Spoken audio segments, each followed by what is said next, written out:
ایک علاقے میں دین نہیں ہے، جتوں میں دین نہیں ہے، اگر ہم ان کو دین پلانے کی کوشش نہیں کریں گے تو اللہ پاک اس دنیا میں ان پہ عذاب لے آئے گا، اور ان کی حکومت و سلطنت نہیں بچا سکے۔ ان کو حکومت مل جائے، ملک مل جائے، انہیں تباہی اور بربادی اور ہلاکت سے نہیں بچا سکتے۔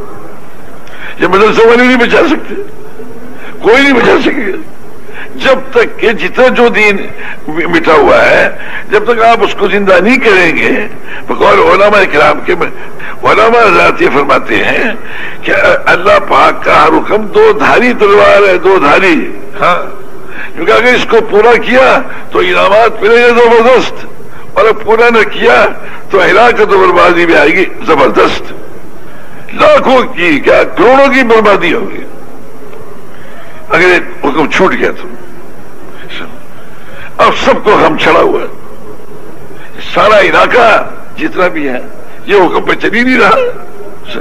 تو میرے بھائیوں اور دوستوں، اللہ رب العزت نے ہمیں سارے عالم کے انسانوں کو پورے دین پہ لانے کے لیے اللہ نے ہمیں اور آپ کو ایک محنت مقصد ادا فرمایا۔ اللہ نے ہمیں بھیجا ہی اس لیے ہے، اللہ رب العزت نے ہمیں بھیجا ہی اس لیے ہے کہ دنیا میں جتنے انسان بستے ہیں ہم ان پہ ایسی محنت کریں کہ وہ ایمان والے بنے، سمجھے بھائی، اور وہ اللہ پاک کی ذات و صفات پہ یقین کرنے والے بنے، اور اللہ رب العزت نے اپنی ذات عالی سے نفع اٹھانے کے لیے، دونوں جہاں میں نفع حاصل کرنے کے لیے جو اعمال میں رحمت فرمائے ہیں ان اعمال پہ یقین کرنے والے بنے، اور ان اعمال پہ یقین کر کے میرے دوستوں اعمال اختیار کرنے والے بنے۔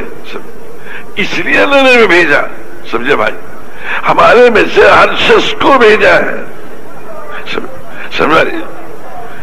یہ تو ہماری کم قسمتی ہے نا جی، کہ ہم اپنی اولاد کو شروع سے یعنی ایسی بنیاد پہ اٹھاتے ہیں کہ اس دنیا سے تم کیسے فائدہ اٹھاؤ گے، لیکن اس بنیاد پہ نہیں اٹھاتے کہ بھئی سارے عالم میں جتنے انسان بستے ہیں انہیں صحیح ایمان و یقین پہ تم میرے بیٹے کیسے لاؤ گے، سمجھا جی، اور اللہ پاک کے احکامات پہ کیسے لاؤ گے، یعنی بچوں کی شروع سے اس رخ پہ تربیت کرنا ہے نا جی، سمجھا، یعنی اس کا تو فکر کریں گے، یعنی اس بنیاد پر تربیت کرنا کا یعنی ذہن ہی نہیں رہا، سمجھا جی، سمجھا جی، میرے بھائی دوستوں ہم یہ بات عرض کر رہے ہیں کہ اللہ نے ہمیں بادشاہت کے لیے نہیں پیدا کیا، ملک کے لیے پیدا کیا، عمارت کے لیے نہیں پیدا کیا، مال کے لیے نہیں پیدا کیا،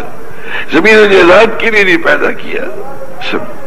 حق تعالیٰ شان نے ہمیں سارے عالم کے انسانوں کو اللہ پاک کی ذات عالی کے آگے، حکموں کے آگے جھکانے کے لیے پیدا کیا۔ اللہ نے ہمیں ہمارے میں سارے شخص کو سجما دیجیے، چاہے وہ اندھا ہے، کوڑی ہے، لنگڑا ہے، لولا ہے، اختارا شاہ یعنی کتنا، یعنی کہ کتنی بڑی اللہ پاک کی عنایت ہے ہمارے اوپر، سجا بھائی، حق تعالی شاہ نے کتنا پر فضل فرمایا، مگر کم قسمتی ہماری یہ ہے کہ ہم اپنے آپ کو ذمہ دار تو سمجھتے ہیں، اپنے آپ کو بیوی بچوں والا سمجھتے ہیں، سمجھے، اور ایک ایسا چکر چل گیا ہے جو کہ صاحب ہے نا جی کہ بیوی بچوں کے بھی حقوق ہیں، رات مفتی صاحب ارشاد فرما رہے تھے، ٹھیک ہے حقوق ہے، لیکن بھائی ہمارے ایک بزرگ تھے وہ فرماتے یہ بات ٹھیک ہے کہ حقوق تو ہے، لیکن جہاں روٹی کپڑا جو ہے اور مکان جو ہے حقوق ہے، وہاں کیا یہ آخری ہے نا کہ بیوی کو اور بچوں کو حضور اکرم صلی اللہ علیہ وسلم والے عالی مقصد کی بنیاد پر ان کو تیار کرے، اور جیسے انہوں نے فاقے برداشت کیے ویسے فاقے برداشت کرا کے ان کا حشر ان کے ساتھ کرائے، سمجھے؟ جو حضور صلی اللہ علیہ وسلم کا مقصد تھا وہی مقصد ان کا ہو، اور میاں بھی بیوی بھی ایک گھر میں لوگ بیٹھ کے سوچتے ہیں. دیکھو نا عجیب بات ہے یہ، سارا گھر یہ تو بیٹھ کے سوچتا ہے کہ فلاں بچی کی شادی کرنی ہے، فلاں بچے کا نکاح کرنا، یا بھائی کاروبار کا کیا ہوگا، یا ہماری ذمہ داری کا کیا ہوگا. سارا گھر اس میں پریشان ہے نا. ہمارے گھر کے آج کل تو ایک مصیبت چلی نا کہ ہمارے جو ممبر جو ہے ہمارے گھر کا آدمی ممبر کیسے بنے گا، فلاں ادارے کا، اسمبلی کا ہے، نیشنل اسمبلی کا، کس کا. سارا گھر فکر مند ہے، لیکن سارا گھر اس پہ فکر مند نہیں ہے نا جی. بچوں سمیت کہ سارے عالم میں جتنے انسان بستے ہیں، یہود نصارا مشرکین ملحدین جو بھی ہیں میرے دوستو، وہ سارے کے سارے اللہ پاک کی ذات و صفات پر یقین کرنے والے بنے. سمجھے بھائی؟ اور محمد صلی اللہ علیہ وسلم کے طریقے سے اللہ کے حکموں کو پورا کرنے والے بنے. سارا گھر کا ہر فرد میرے دوستو اس فکر میں ڈوبا ہوا. اب آپ اندازہ لگائیے نا، اگر حضور صلی اللہ علیہ وسلم کا گھر اس میں اگر فکر مند نہ ہوتا، سمجھے بھائی، تو حضرت علی کو کیوں بھیجتے کہ حضور صلی اللہ علیہ وسلم کے کبھی کہیں بھیجنے، کبھی کہیں بھیجنے، کبھی کہیں بھیجنے، اور گھر میں کھانے کو نہیں. اور این ماں کا دودھ پینے کے زمانے میں حضرت حسین رضی اللہ عنہ، حضرت حسن حضرت حسین رضی اللہ عنہ جو ہے، یعنی ماں کی چھاتی میں دودھ ہی نہیں ہے، اس لیے وہ دودھ پلاوے گا پیوے کھان سے، اور کھانے کو نہیں ہے. کھانے کو نہیں ہے. اور آدمی مفتی صاحب ارشاد فرما رہے تھے کہ بھئی اس قدم جو ہے کہ حضرت یعنی حضرت علی حضرت عائشہ سے پوچھا کہ آپ دو جہاں کے بادشاہ سب نبیوں کے سردار ہیں، دنیا سے یعنی پردہ فرما رہے ہیں اور گھر میں کھانے کو نہیں. اور کہ اس کا نام جو ہے کہ کیا تیل بھی نہیں تھا، کیونکہ تیل ہوتا تو بھوکے جیسے پی نہ لیتے. تو میرے دوستو یعنی جب وہ حضرت علی ایک رات میں 17 کھجوریں کما سکتے ہیں ہے نا، تو روز نہیں کما سکتے تھے، وہ روز کما سکتے تھے، لیکن اس کی فرصت ہی نہیں تھی. جب یہودی نے کہا کہ بھئی یہ بس 17 کھجور کافی ہے، انہوں نے کہا محمد صلی اللہ علیہ وسلم نے اور میں نے وفات میں 3 دن سے کچھ نہیں کھایا تھا، تو ہمارے لیے اس والے 17 کھجوریں کافی ہیں. اس لیے انہوں نے کوئی کمائی کو مقصود تھوڑی بنایا ہوا تھا. یہ جو چکر چلا ہے کہ روزانہ ہماری ضرورتیں پوری ہونی چاہیے، توبہ توبہ، اتنا غلط خیال ہو گیا کچھ نہ پوچھو. ضرورتیں پوری ہو گئی، نہ پوری ہوئی نہ ہوئی، لیکن جس کام کے لیے اللہ نے بھیجا ہے وہ اس کام کو سامنے ہم رکھ کے چلیں گے. بے شک ہمیں فاقے برداشت کرنے پڑیں گے، تکلیفیں برداشت کرنی پڑیں گی، ہے نا، لیکن پھر اللہ تعالیٰ ایسے دروازے کھولے گا ہے نا کہ کیا پوچھو. اللہ تعالیٰ شانو ہمیں رزق بھی دے گا، پھل دے گا، اور لوگوں کے دلوں میں ہماری محبت بٹھائے گا. محمد صاحب پرسوں رات فرما رہے تھے کہ اس کے میں مومن کو کہ 5 علامات ملتے.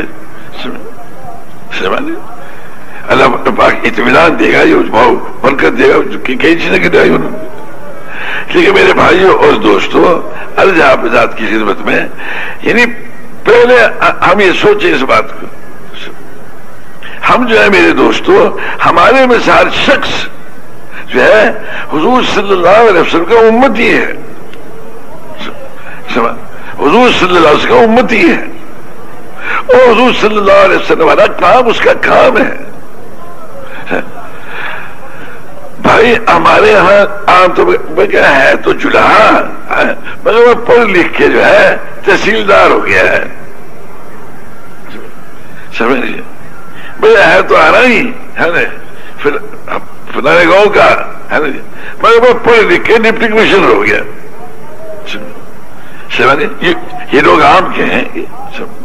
میرے دوستوں ہمارا تو کام ہی یہی ہے نا جی. ہم تو حضور صلی اللہ علیہ وسلم کے امتی ہیں ہے نا، نہ جلائے نہ پیجے نہ کچھ، ہم تو حضور صلی اللہ علیہ وسلم کی امتی ہیں، جو حضور پہ ایمان لائے وہ حضور کا امتی ہے، جو جلائے جو پی جائے چاہ رہی ہے، چاہے قریشی جو کوئی بھی ہے، سمجھ۔ اور اللہ نے اس کو جو ہے حضور صلی اللہ علیہ وسلم والا کام برآمد فرما دیا، سمجھے بھائی۔ حق تعالی شانو نے ہمارے مثال شخص کو سمجھ، جو وہ کلمہ جانتا ہے یا نہیں جانتا، سمجھے بھائی، وہ امیر ہے غریب ہے، اس کے گھر میں کھانے کو ہے یا نہیں ہے،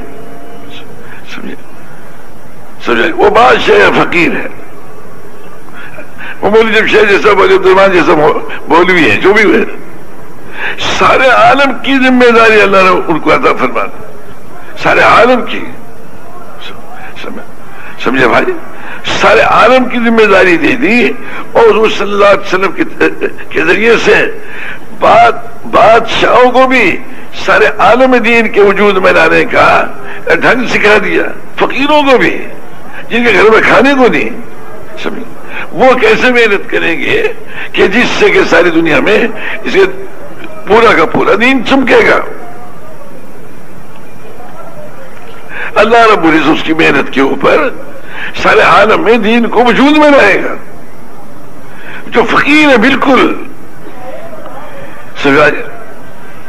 خود بھی کھانے کو پاس نہیں، بھی بچوں کے پاس بھی نہیں ہے، سمجھے، اللہ تعالیٰ شانوں نے ایسی بادشاہ کو یہ تھوڑی کہہ دیں کہ تم بادشاہ چھوڑ دو یا ہمارا چھوڑ دو، نہیں، جو بھی جس حال میں ہے وہ تو حضور صلی اللہ علیہ وسلم کے طریقے کو اللہ نے میرے دوستو سارے عالم میں ہدایت کے لانے کا ذریعہ قرار دے دیا، سمجھے بھائی۔ جیسا ابو صدیق رضی اللہ عنہ نے یعنی اس کا مدینہ منورہ سے فرمایا کہ بھائی جو کہتے وہ لوگوں نے کھانا کہ بھائی اپنے اپنے خاندانوں کے نبیوں کے پیچھے ہو جاؤ، وہ جن کی جو مظفر منصور یعنی جن کی کہ مدد ہوتی تھی حضرت محمد صلی اللہ علیہ وسلم، وہ رخصت ہو گئے۔ حضرت ابو صدیق نے سب کو جواب فرمایا، مدینہ منورہ جو لوگ تھے کہ دیکھو بھائی جو محمد صلی اللہ علیہ وسلم کا معبود مانتا تھا ان کا معبود تو ہو گیا رخصت، اور جو اللہ کو علامات وہ ان کا اللہ الہ جو ہے حی و قیوم ہے، اور حضرت محمد صلی اللہ علیہ وسلم کا طریقہ ہمارے پاس ہے۔ حضرت محمد صلی اللہ علیہ وسلم کے طریقے سے ہم جب محنت کریں گے تو اللہ نے جیسے اسد مدد فرمائی، اللہ تعالیٰ آج بھی ایسی ہی مدد کرے گا، یعنی قیامت تک۔ جس زمانے میں بھی جو میرے سامنے ایک بالکل نوجوان بیٹھا ہے نا، اپنا سر کھجا رہا ہے نا، ننگے سر ہے، داڑھی نہیں ہے نا جی، اب یہ بھی مشکل ہے کہ یہ یعنی اپنا کھانے پینے کو ضروری سمجھتے، حالانکہ اللہ نے اس کو ایسا بنایا ہے کہ سارے عالم کے انسانوں کی ہدایت کے ذریعے بنایا اللہ نے اس کو، ہمارے مثال شخص کو، سمجھے بھائی، جو ننیانے میں پیدا ہوا، گوجرے میں پیدا ہوا ہے، میں فیصل آباد میں پیدا، کہیں بھی ہوا، کسی جزیرے میں ہے، کسی گلی میں پیدا ہوا، ہمارے مثال شخص کو اللہ نے سارے عالم کے انسانوں کی ہدایت کا ذریعہ بنایا ہے نا، اور اس میں تقریر کرنا کوئی ضروری نہیں ہے کہ بھائی آپ مفتی صاحب کی طرح مولوی محمد احمد صاحب کی طرف سے یا مولوی محمد احمد صاحب کی طرف سے کوئی تقریر نہیں آتی، نہیں، تقریر کا قصہ نہیں ہے۔ اگر آپ کو تقریر نہیں آتی ہے نا جی، جب بھی آپ سارے عالم کے انسانوں کی ہدایت کا لینا آپ کو ذریعہ بنایا، سمجھے، آپ کی جیب میں ایک کوڑی نہیں، ایک پیسہ نہیں ہے، حق تعالی شانوں نے میرے دوست ہمارے مثال شخص کو سارے عالم کے انسانوں کی ہدایت کا ذریعہ بنا دیا۔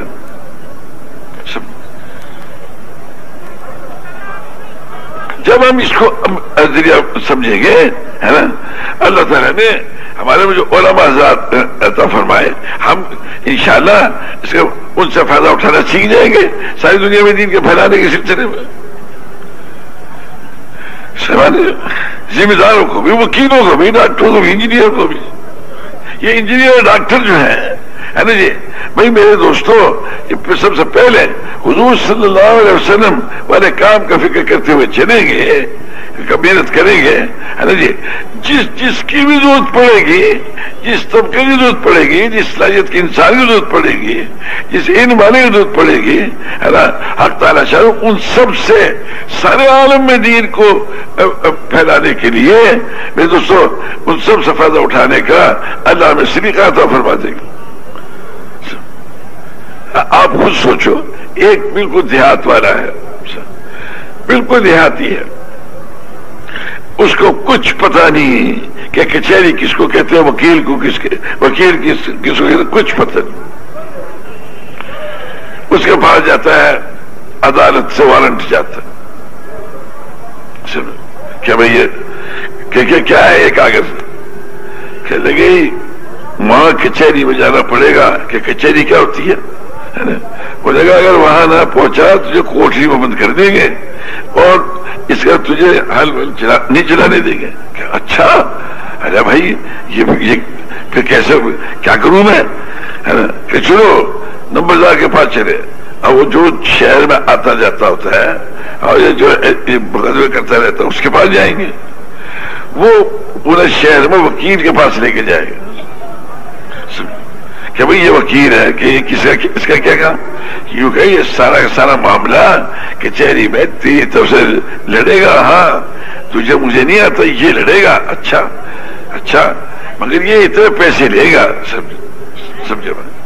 اب وہ جناب اس کو آمادہ کریں گے، اس سے یعنی وہ پھر وکیل بتائے گا اس کو کہ گواہ لا، یہ لا، وہ لا.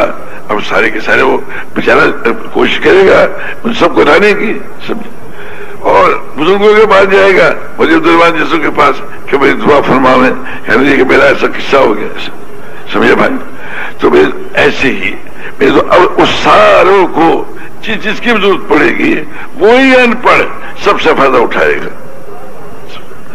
ایک آدمی بیچارہ ایسا ہے نا جی، وہ ایک علاقے میں دین نہیں ہے، اس کا پتہ ہے یعنی جتنے دین نہیں ہے، یہ جتنوں میں دین نہیں ہے، اگر ہم ان کو دین پھیلانے کی کوشش نہیں کریں گے تو اللہ پاک اس دنیا میں ان پہ عذاب لے آئے گا اور ان کی حکومت و سلطنت نہیں بچا سکے ان کو. سمجھے جی، حکومت مل جائے، ملک مل جائے، انہیں تباہی اور بربادی اور ہلاکت سے نہیں بچا سکتے. سمجھے بھائی. یہ مدرسے والے نہیں بچا سکتے، کوئی نہیں بچا سکے جب تک کہ جتنا جو دین مٹا ہوا ہے جب تک آپ اس کو زندہ نہیں کریں گے. بقول علماء کرام کے تو ہم تو عالم ہے نہیں، علماء حضرات یہ فرماتے ہیں کہ اللہ پاک کا حکم دو دھاری تلوار ہے، دو دھاری. ہاں کیونکہ اگر اس کو پورا کیا تو انعامات ملیں گے زبردست، اور اب پورا نہ کیا تو ہلاکت و بربادی بھی آئے گی زبردست. لاکھوں کی کیا کروڑوں کی بربادی ہوگی اگر ایک حکم چھوٹ گیا تو. اب سب کو ہم چھڑا ہوا ہے بھائی، سارا علاقہ جتنا بھی ہے یہ حکم پہ چل ہی نہیں رہا. اب اس کو یہ سمجھاؤ کہ بھئی یہ کیا کرنا چاہیے بھائی تجھے، ہے نا، کہ یہ کرنا چاہیے کہ بھئی تو کسی کو جو ہے کسی عالم کو یوں سوچ کہ اس بستی والے جو ہے کس کی بات مانیں گے، کسی نمبردار کی مانیں گے، چودھری کی مانیں گے، کسی بزرگ کی مانیں گے، کس کی مانیں گے. سمجھ چنانچہ اب اس کو زیادہ اگر کسی عالم کی مانتے ہیں تو عالم کے پاس جائے گا، بزرگ کے پاس جائے گا کہ حضرت آپ تشریف نہیں چلے وہاں. بستی والوں سے کہے گا دیکھو بھائی اگر ہم اللہ کے حکموں پہ نہیں چلیں گے، حضور کے طریقے پہ نہیں چلیں گے، ہے نا جی، تو بھائی ہماری بربادی ہوگی، ہے نا. وہ اس کی بات کو دھیان ہی نہیں دیتے اور خیال ہی نہیں کرتے. اب وہ اس کا انہیں سمجھانا اور پھر علماء کے پاس آنا اور بزرگوں کے پاس آنا. بزرگ یہ فرما بھائی ہمیں تو فرصت نہیں ہے. نہیں حضرت تھوڑی دیر کے لیے تشریف لے چلے, تھوڑی دیر کے لیے. انہوں نے کہا بھائی صبح چلے, کہ صبح تم مدرسے میں جاتے. انہوں نے کہا جی اس کے بعد بھائی ہم تو وہاں سے 11 ساڑھے 11 بجے 12 بجے واپس آتے ہیں, کھانا کھاتے ہیں, لیٹتے ہیں, پھر اس کے بعد پھر مدرسے جانا ہوتا ہے. میں نے کہا جی اچھا تو 4 بجے چلے جائیں. بھائی 4 بجے تھکے ہوئے آتے ہیں, آسا سے لے کے مغرب تک ہم اپنے گھر کا سودا وودا لاتے ہیں, آٹا دال لکڑی ڈگری جو وہ گھر میں پہنچاتے ہیں. انہوں نے کہا جی یہ کام جو ہے ہم آپ کا کروا دیں گے. یہ کام جو جتنے آپ کے ہیں یہ ہم آپ کے کروا دیں گے, اتنی دیر کے لیے آپ میرے ساتھ چلے چلیں. انہوں نے کہا ٹھیک ہے. اور اگر خدا خاص تو وہ اس پہ دھیان ہو, اب یہ دعا مانگے گا, کسی آدمی کو تلاش کرے گا کہ جن سے ان ولی صاحب کو یا ان بزرگ کو باہر لے جا سکے, وہ سفارشی بنائے گا اور میرے دوستوں ان کے کام کروائے گا. کسی کو کہے گا بھائی دیکھ اس کے ان سے عرض کرے گا روپے آپ مجھے دیں, پیسے دے دیں, میں کسی کے ذریعے سے آٹا آپ کا پہنچوا دوں گا, لکڑی میں پہنچوا دوں گا, پانی میں پہنچوا دوں. تو کسی کی منت کرتا ہے بھائی ذرا مولانا کہ اگر تم لکڑی پہنچا دو گے تو وہ وہاں جو تشریف لے جائیں گے اس کا ثواب تمہیں بھی ملے گا, اس کا ثواب تمہیں ملے گا. اگر آٹا پہنچا دو گے تو تمہیں ثواب ملے, لکڑی پہنچا دو گے تو ثواب ملے گا. کسی کو لکڑی پہنچانے کے لیے استعمال کرتا ہے اور کسی کو پانی بھجوانے میں کرتا ہے, سمجھے. اب ہے ان پڑھ ہے جی, لیکن اس نے جس کے ذریعے سے لکڑی بھجوائی اور جس کے ذریعے آٹا بھجوایا, جس کے ذریعے سے پانی بھجوایا, سمجھے, ان سب کا ثواب اس ان پڑھ کو ملے گا, سمجھے, ہے ان پڑھ, سمجھے. اور ان عالم کو جو لے کے جائے گا کہ اب کسی سے اس منت خوشامد کرے گا, ہے نا جی, کہ بھائی مولانا کے واسطے بھی سواری چاہیے, ہے نا, اگر تم اپنی سواری میں لے جاؤ لاؤ, ہے نا, تو انشاءاللہ ہم تم تو کچھ کر نہیں سکتے. یہ علماء ذات وہاں پر جائیں گے, بیان فرمائیں گے, ان پہ محنت کریں گے, ہے نا جی, تو انشاءاللہ اسے اس پر آئیں گے, اس کا ثواب تمہیں ملے گا. بھائی اگر تم اپنی گاڑی لے چلو تو انہوں نے کہا ٹھیک ہے ماں کیا مشکل ہے, لے جائیں گے, لے آئیں گے, کیا بات ہے. وہ ان کو لے جاتا ہے.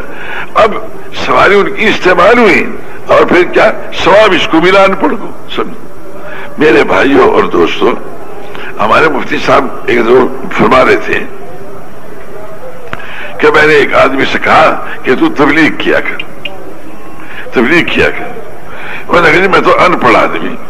تو کہ مفتی صاحب نے کہا میں نے تو بات چھوڑ دی وہ, اور اس سے کہا کہ تم نے وہ اپنے بچے کی شادی فلاں کے گھر میں کرنی تھی, اس کا کیا ہوا؟ کہ جی وہ ہو گئی. کہ کیسے ہو گئی؟ اسے تو انکار کر دیا تھا. انہوں نے کہا جی وہ میں نے مجھے معلوم ہوا کہ وہ فلاں آدمی کی بات کو مانتا ہے, فلاں آدمی کی بات کو مانتا ہے. تو چنانچہ اب میں سوچ میں پڑ گیا کہ اس آدمی کو کیسے کہوں. تو معلوم یہ ہوگا فلانا جو آدمی ہے وہ اس کو کہہ دے گا تو پھر وہ اس لڑکی والے کو کہہ دے گا. تو میں اس کے پاس گیا, اس نے جناب اس سے کہا, اس نے اس سے کہا یہ ہو گیا. تو مفتی صاحب فرما رہے ہیں بھائی اسی کو کہیں کہ اسی کو تبلیغ کہتے ہیں, اسی کو تبلیغ کہیں, سمجھے بھائی. تو میرے کہلے آپ نے تو مجھے پھانسی دیا کہ, تو میرے بھائیوں اور دوستوں, ہمارے میں سے ہر آدمی جو ہے, ہر آدمی اللہ کے فضل و کرم سے سارے عالم کے انسانوں کی ہدایت کی محنت کے لیے اللہ نے ہمیں پسند کر لیا. اللہ نے ہمارے تو ان پڑھ کو بھی پسند کر لیا ہے بابا, سمجھے. وہ اجتماع کو اللہ نے پسند فرما لیا ہے, سمجھے. ہمارے اندھے کو بھی پسند کر لیا, ہمارے کوڑی کو بھی, لنگڑے کو بھی, ڈولے کو بھی, غریب کو بھی, بادشاہ کو بھی, فقیر کو بھی, امیر کو بھی, سمجھے. جس کے گھر میں کھانے کو نہیں, سمجھے, اسے بھی اللہ نے پسند فرما لیا. سارے عالم کے انسانوں کی ہدایت کا ذریعہ بنانے کے لیے اللہ نے اسے پسند فرما لیا. تو یہ اللہ پاک کا کتنا بڑا احسان ہے. لیکن ہماری کم قسمت یہ ہے کہ ہم اپنے آپ کو سکے جی میں ذمہ دار ہوں. بھائی ذمہ دار تو ٹھیک ہے, تجھے مبارک ہو بھائی, ہم کب کہتے ہیں تو ذمہ دار ہے, لیکن ذمہ داری سے اونچی بات ہے, بادشاہوں سے اونچی اللہ نے تمہیں دیا ہے. تیرے گھر میں کھانے کو نہیں ہے, لیکن بادشاہوں سے اونچا کام اللہ نے تجھے دیا ہے. ایسا کام دیا ہے, ایسا کام دیا جسے صرف تیرے ہاں کے بادشاہ نہیں اور امیر وزیر اور ذمہ دار اور تاجر نہیں, اللہ پاک سارے عالم میں جتنے بادشاہ ہیں, جتنے صدر ہیں, جتنے وزیر ہیں, جتنے امیر ہیں اور جتنے غریب ہیں اور جتنے تاجر, جتنے ڈاکٹر, جتنے انجینئر ہیں, ان سب کو اللہ تعالی اس راستے کیا ہے اہدنا الصراط المستقیم, یعنی چلا ہم کو اور بتا ہم کو, ہاں کیونکہ چلا ہم کو, بتا ہم کو اور سمجھا ہم کو ہر بات میں, ہر کام میں وہ راستہ جس سے تو خوش ہو. یعنی اللہ تعالیٰ ہماری محنت پر بادشاہوں کو وہ راستہ, اس راستے پہ چلائے گا اور وہ راستہ بتائے گا اور وہ راستہ سمجھائے گا ہر کام میں, ہر بات میں جس سے اللہ تعالیٰ خوش ہوتا ہے. اللہ تعالیٰ بادشاہوں کو راستہ بتائے گا, بابا وزیروں کو, ڈاکٹروں کو, انجینئر کو, غریبوں کو, مردوں کو, عورتوں کو, سمجھے بھائی, سب کے لیے اللہ پاک جو ہے دروازہ کھول دے گا, اس راستے پہ چلا دے گا.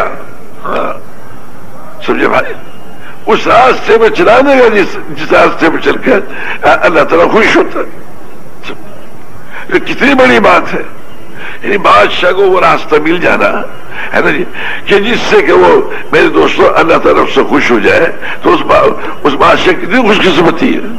اب اس کو تو پھر عرش الہی کے سائے تلے جگہ ملے گی اس بادشاہ کو, تو سمجھے بھائی.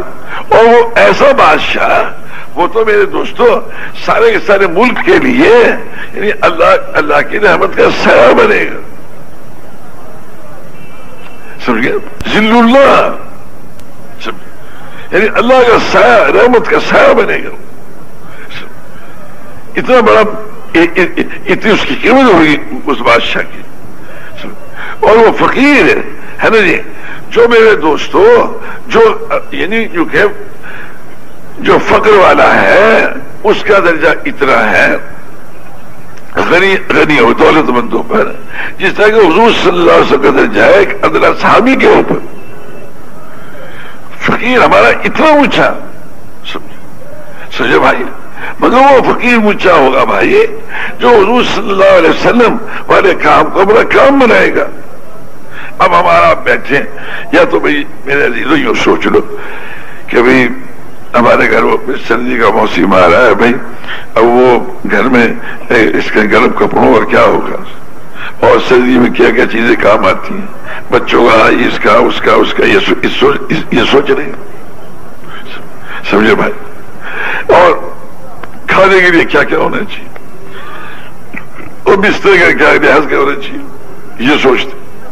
اور ایک یہ ہے کہ سارے کے سارے عالم میں جتنے انسان بستے ہیں, وہ یہود و نصارا, مشرکین, ملحدین ہے نا, وہ سارے کے سارے اسلام میں کیسے داخل ہوں گے. اب اس سوچ پہ وہ یہ سوچتا ہے, اس کی وجہ سے ہے نا جی, دیکھو عجیب بات ہے یہ, اللہ رب العزت کی پیاری عادت ہے کہ جب ہم سارے کا فکر کر کے چلیں گے نا, اب آخر انسان ہے, اللہ تعالیٰ نے اسے اس میں استعداد تو ایسی رکھی ہے اللہ نے ہے نا کہ ہر کام کو کر سکتا ہے, مگر ایک وقت میں ایک چیز کر سکتا ہے, ایک وقت میں کئی چیزیں نہیں کر سکتا, ایک وقت میں ایک کام میں لگے گا. تو اللہ تعالیٰ نے اس کی اس کمی کو اس سے پورا فرمایا کہ جس وقت میں میرا جو حکم ہے اگر تم اس کو پورا کر دو گے تو اس حکم کے پورا کرنے کی وجہ سے جس چیز میں نہیں لگ سکو گے اس ساری کمی کو میں اپنی قدرت سے پوری کر دوں گا. سمجھے. اب آپ کو قصہ سناؤں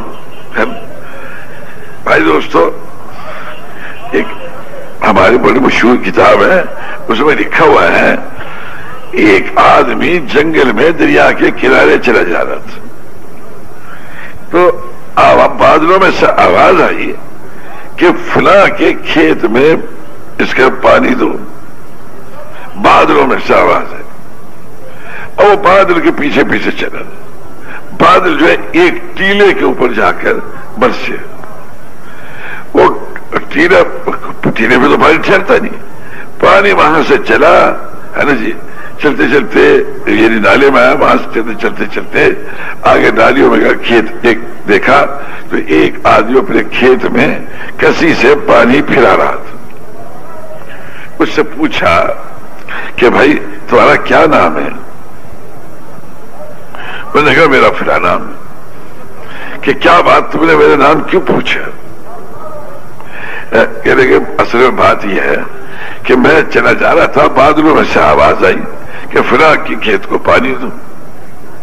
تو وہ بادل جو ہے پھر ایک ٹیلے پر سے وہاں سے پانی چلتا چلتا تمہارے کھیت میں آیا، اس لیے میں نے پوچھا. جب تم نے پوچھ ہی لیا تو کہا کہ دیکھو اس کے میں پیداوار کے 3 حصے کرتا ہوں. ایک حصہ میں اللہ کے راستے میں خرچ کر دیتا ہوں اللہ کے نام پہ، ایک حصہ میں اپنی اس کے بیج کے طور پر رکھتا ہوں، ایک حصہ میں استعمال کرتا ہوں.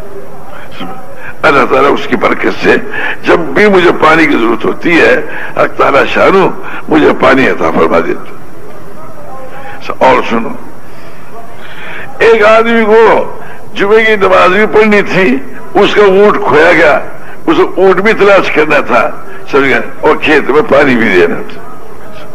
اس نے کہا بھائی اب کیا کروں؟ کہتے میں پہلے میں جمعے کی نماز پڑھوں گا پھر دیکھیں گے. جمعے کی نماز پڑھی تو اللہ نے اونٹ بھی واپس بھجوا دیا اور دیکھا کھیت پانی سے بھرا ہوا. بھائی کیا بات ہوئی؟ بتا جو بات ہے جو اس جو کھیت ہے نا جی، وہ بھر نہیں سکتا تھا جب تک کہ اس کے کھیت میں پانی نہ دیے جائے.